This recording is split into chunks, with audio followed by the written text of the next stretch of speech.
Sex Biology and the Gish Gallop, written by Zachary Elliott. Forrest Valkai, self-described science educator and activist, is known for debunking young Earth creationism. But when it comes to the biology of sex, he uses their same fallacious tactics. Imagine you are trying to win a debate, and instead of presenting your argument with relevant evidence, you gather an incredible amount of irrelevant data against your opponent's position. This is common with young Earth creationists, who believe that the Earth was created 6,000 years ago. To try and validate their beliefs, young Earth creationists dump an incredible number of arguments, one after the other, onto the opponent. From the idea that the light coming from other stars was created in transit to make the appearance of age, to the idea that radiometric dating and other objective methods of dating rocks and fossils are based on a host of incorrect assumptions. Some of these arguments seem complex, and they might be, yet they are all irrelevant, misinterpretations of the evidence, or just complete fabrications. The key is that they all take advantage of people's ignorance. This is known as the Gish Gallop. It is a fallacy often found in pseudoscience where you attempt to drown your opponent in a, quote, flood of individually weak arguments, which take much energy to refute. While it was and still is common with young Earth creationists, the strategy is now being used by sex spectrum pseudoscientists. The best example of this Gish Gallop technique is Sex and Sensibility, a 30-minute video that argues male and female are unreliable categories. It is written and presented by evolutionary anthropology student Forrest Valkai. Practically every sentence is riddled with information about the biology of sex, from the simple to the complex. Some points are true, and others are complete misrepresentations. There are so many points of information that it would take hours to carefully respond to each one, something we painstakingly did, which you can find here. Forrest's argument strategy is not much different from that of young Earth creationists. Ironic, considering he is best known for debunking none other than young Earth creationists. To try and overwhelm the viewer with irrelevant evidence, Forrest barrages the audience with biological information, showing the various genetics, anatomies, and behaviors between males and females in humans and across species. Using this information dump, he attempts to show that the two sexes are arbitrary. However, his argument relies on the constant conflation of diversity in genes, anatomy, and behavior with sexes. No well-studied biologist would argue that for male and female to exist, they must have consistent genetic systems, anatomies, or behaviors across all species. In biology, the two sexes are defined as the phenotypes that produce either the smaller gamete, sperm, or the larger gamete, eggs. They are universal across the plant and animal kingdoms, having evolved independently in nearly every lineage of multicellular species. Within this system of two, there is no constraint on the diversity of anatomy and behavior across species.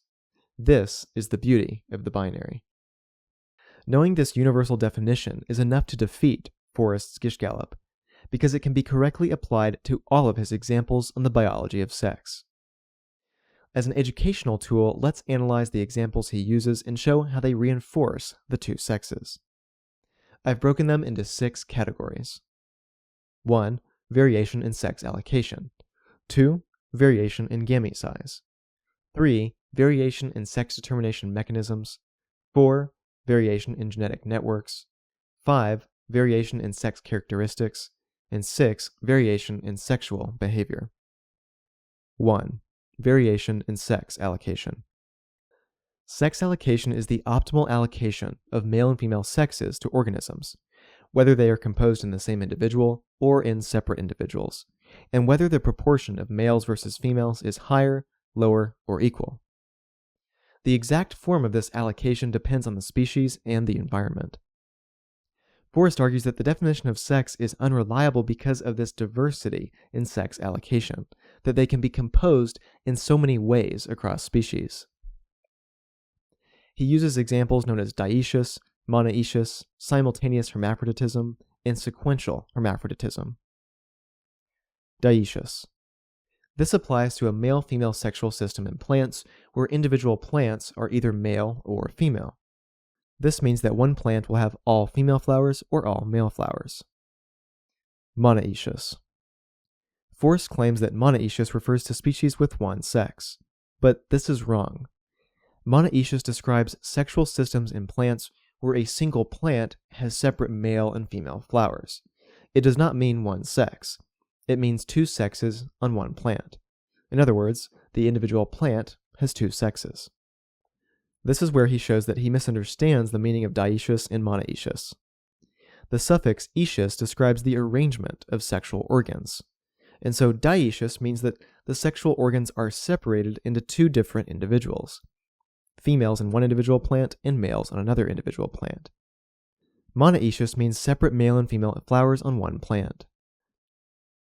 Simultaneous hermaphroditism. Sexual systems where male and female exist in the same individual. An individual produces both sperm and eggs. This is common in plants where an individual plant has individual flowers with male and female sexes, known as perfect flowers. It is also seen in slugs where an individual is both male and female at the same time. Sequential hermaphroditism. Sexual systems where individuals switch sex depending on environmental circumstances.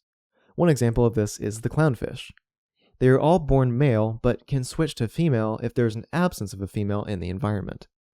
Thus, environmental triggers change the gonads from testes to ovaries, and they go from producing sperm to producing eggs. Gonochorism. Sexual system in 95% of animal species, including humans, where individuals are either male or female through their entire life cycle. Rather than showing the definition of the sexes is arbitrary, the diversity of sex allocation reveals the many ways the male and female sexes can be composed across species. The only way we can know whether an organism is either male or female, or male and female, or having switched from male to female, is whether they have a phenotype that produces sperm or eggs, or a phenotype that produces both, or a phenotype that has switched from producing sperm to producing eggs. 2. Variation in gamete size. Forrest claims that the gamete size definition of the sexes does not work because there are some male-female species that have many different gamete sizes and huge sperm, and species with no gamete size at all. Species with many different gamete sizes. Drosophila bifurca, a species of fruit fly, has one size of egg and 3 different sizes of sperm. Forrest claims this species should have 4 sexes. Here's the problem. He's missing the fundamental meaning of sexes. When biologists say the sexes are defined by the difference in gamete size, this is a shorthand for what the size differences represent. The size differences represent the 2 different reproductive contributions in reproduction. Males produce the gamete that holds far less to no resources for the future zygote, like a payload, which fertilizes the resource-heavy egg produced by the female. When the sexes were first evolving over 1 billion years ago, there was an evolutionary trade-off between producing many small, fast gametes with little to no resources, and producing few large, slow gametes with most of the resources for the zygote. I wrote a short literature review about how this evolution occurred here. It does not matter whether there are many different sizes of sperm within a species or across species, nor does it matter whether there are many different sizes of egg. What matters is the contribution to reproduction, fertilizer or fertilized. The size difference between the male and female gametes is a great way to distinguish the sexes. In the fruit fly, the 3 different types of males can be defined as male because they all produce the sperm, the fertilizer. Huge sperm. Forrest also claims that the gamete size distinction is violated because the same fruit fly produces sperm that is bigger than the female's egg. The definition is not violated because this large sperm still fertilizes the egg and contributes little to no resources for the zygote. But why is the sperm bigger? It's actually not bigger in volume. Its head is still far smaller than the female's egg. It's just that the sperm is bigger in length. The male fruit fly has sperm that is 20 times the length of its body. It's a wound-up ball of string that unravels inside the female reproductive tract. Biologists think its immense length is due to a process called runaway sexual selection, where male-to-male competition is so strong that sperm length was selected for by the female fruit flies as an indicator for male quality. Longer sperm can also displace competitor sperm inside the female's reproductive tract. Female fruit flies have large seminal receptacles, and so the energy cost for such long sperm is outweighed by the increased likelihood of fertilization with high-quality sperm. Thus, it is the female reproductive tract that, in part, drove the shape of the male's sperm. A similar situation happens in mammals, where the longer the fallopian tube length is in the females of a given species, the larger the testes will be in the males. What variation in gamete size teaches us is the expected evolutionary diversity of sperm and eggs, not that the sex divide is arbitrary. Even with sperm and egg variation, we define them as sperm versus eggs by the two different functional contributions in reproduction. Species with no gamete size. Forrest claims that the gamete size definition for the sexes is problematic because there are species who have male and female sexes, but their gametes are the same size. The biology literature is very clear that these are not male and female sexes. They are called mating types, and such species have no sexes. This is called isogamy, a more ancient form of sexual reproduction often found in fungi or algae where gametes are the same size and form. They contribute equally to the zygote as opposed to anisogamous male-female systems where the cellular contribution to the zygote is unequal. No biology literature claims that species with isogamy have male and female sexes because sexes imply anisogamy, differently sized gametes, and mating types imply isogamy, same-sized gametes. Isogamous gametes are only different on the molecular level, regulating which gametes can fuse with other gametes. There can be thousands or tens of thousands of gamete types in isogamous species, but no serious biologist claims these are sexes. What isogamy teaches us is that there was a more ancient form of sexual reproduction before male and female originated, where gametes were not differentiated, but it does not call into question what male and female are because isogamy is an entirely different sexual system. 3. Variation in sex determination mechanisms. Sex determination mechanisms are the regulatory systems, genetic and environmental, that determine sex, a technical term in biology for the developmental decision that triggers development down the male or female path in the womb. Sex determination mechanisms answer the mechanistic question of how does an individual become a male or female. Across species, there are many systems for developing an individual's sex. But Forrest claims this diversity in sex determination mechanisms shows sex is a spectrum. It does not. He uses two main examples. ZW system in birds. Unlike mammals, birds use the ZW chromosomal system to determine sex, where ZZ birds develop into males and ZW birds develop into females. How do we know that the males are ZZ and the females are ZW? Could it be due to the biological definition of sex? The gamete type they contribute in reproduction? Temperature sex determination. Reptiles are unique in the animal kingdom in that many species determine sex by the temperature at which their eggs incubate. In crocodiles, for instance, a certain range of temps trigger development into a male, and another range triggers development into a female. The fact these species of reptile do not have sex chromosomes like us, yet still develop as either male or female, should tell us something about the difference between the mechanisms that determine sex, genes or temperature, and sex itself. If sex determination mechanisms were sex, then with temperature sex determination, each temperature value would be its own sex. Crocodiles would have infinite sexes. But they do not, because sex determination mechanisms are different from sexes. 4. Variation in genetic networks. Forrest also argues that because there are so many genes and potential pathways for developing into a male or female, the two sexes cannot be reliably defined. This relies on conflating gene networks with sexes. Everyone has the genes for making testes versus ovaries. Developing into a male or female in mammals requires a complex genetic network. As Forrest correctly points out, we technically have all the genes required for developing testes versus ovaries, because almost all of the genes involved in sex differentiation of the gonads are located on the autosomes, non-sex chromosomes. Some genes upregulate testes development, and other genes upregulate ovarian development. However, these genes are mutually antagonistic. Their expression blocks the opposite sex pathway from being expressed.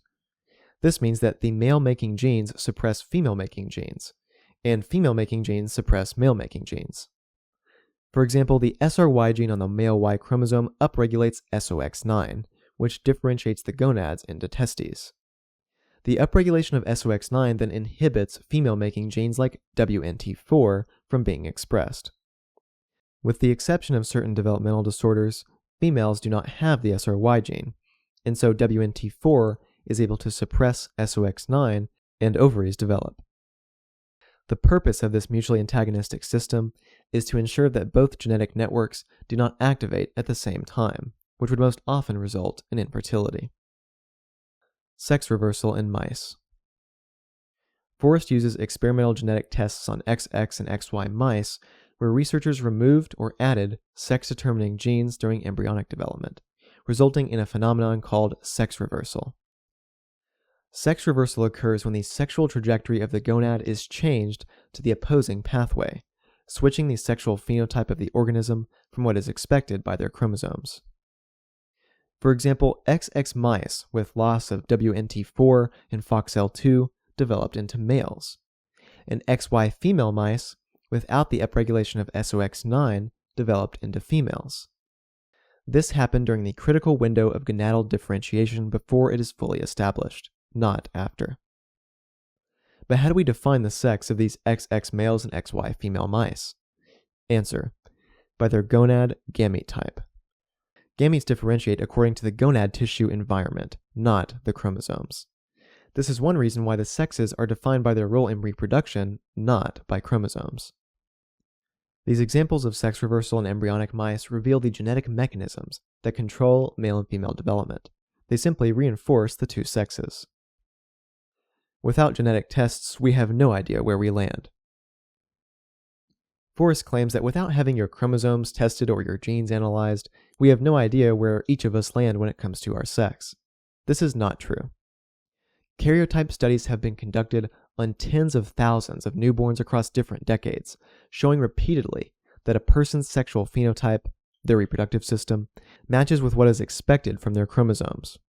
XX develops as a female, XY develops as a male, in more than 99% of births. Karyotypes outside of the typical XX and XY almost always result in infertility. And when people with these conditions are fertile, they produce sperm or eggs, never both and never a third gamete type. Thus, they are not additional sexes. From genetic networks to atypical chromosome combinations, it is odd that Forrest thinks this variation proves male and female are arbitrary. On the contrary, these examples reinforce the meaning of male and female and reveal the mechanisms controlling their development. 5. Variation in sex characteristics. Forrest argues that another reason why the definition of sex is arbitrary is due to variation in sexual characteristics, such as genitalia or hormone levels, within humans and across species. Are we born male or female? Forrest claims that the idea we are born male or female is deeply flawed, and that there are hermaphroditic species that are simultaneous, they produce both sperm and eggs, or sequential, they start out as one sex and then switch. First, in humans, we can accurately and easily observe sex at birth or even in utero by observing external genitalia, which accurately correlates to sex in more than 99.98% of births. Second, what do hermaphroditic species have to do with humans, whose individuals are either male or female? And third, hermaphroditic species still involve only two sexes, male and female. It's just that they are composed in a single individual, where individuals are both male and female, or can switch due to environmental circumstances. In humans, there has been no documented case of a hermaphrodite. You will see medical literature sometimes use the term hermaphrodite applied to a human with a sex development disorder, but this is a misnomer. Since 2005, scientists have pushed to abandon the term hermaphrodite for humans, as it is, quote, scientifically specious and clinically problematic, unquote. The definition of a hermaphrodite is to develop both male and female systems and to be able to reproduce as both sexes. No case has been identified in any human. Hyenas and the pseudopenis. Forrest uses the hyena, where its females have large external genitalia, like the males. This is supposed to confuse the viewer into thinking that the definition of sex is arbitrary. But the female hyena is female not because of the incorrect assumptions of biologists, but because she develops the large gamete reproductive strategy, a phenotype that produces eggs. Her penis-like structure is actually a giant clitoris through which she urinates, copulates, and gives birth. The female hyena shows the unique sex characteristics within females of other species. Male lactation in a fruit bat. In a Malaysian fruit bat species known as the Dayak fruit bat, the males of the species have been observed to produce milk. But their mammary glands and nipples were not as large as females, and the amount of milk was only about a tenth of that produced by females. Males were not observed nursing young. What's the cause? One reason might be related to diet. These fruit bats eat fruit, but they also eat leaves that can contain estrogen-like compounds like phytoestrogens, which can stimulate milk production. So this ability for the males to produce milk could serve no functional purpose. Even if they lactated just like females, it would not call into question which bat is male versus which is female. Forrest makes the fundamental error of conflating variation in sex characteristics within humans and across species with sex itself. But sex characteristics evolved from the two sexes.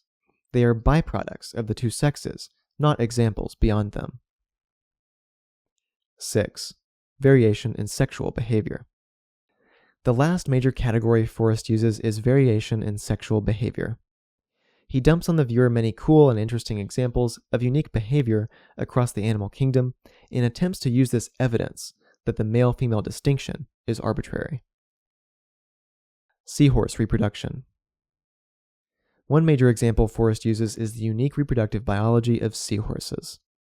Unlike mammals, where the females gestate the young, male seahorses become, quote-unquote, pregnant. Except this pregnancy is not like mammals. The female seahorse deposits her eggs into the brood pouch of the male, where the eggs are fertilized by his sperm and incubated, protected, and provisioned. Even though the male seahorse gestates the young in his brood pouch, he is defined as male because he develops the phenotype that produces the sperm, just like every other male across species. Dominant females and submissive males. Bonobos, historically called the pygmy chimpanzee, have dominant socially aggressive females who form close bonds with each other to form social power over other group members. This goes against the stereotype of male aggression and domination over females because there is evidence that these female bonds actually reduce male aggression patterns in the bonobo.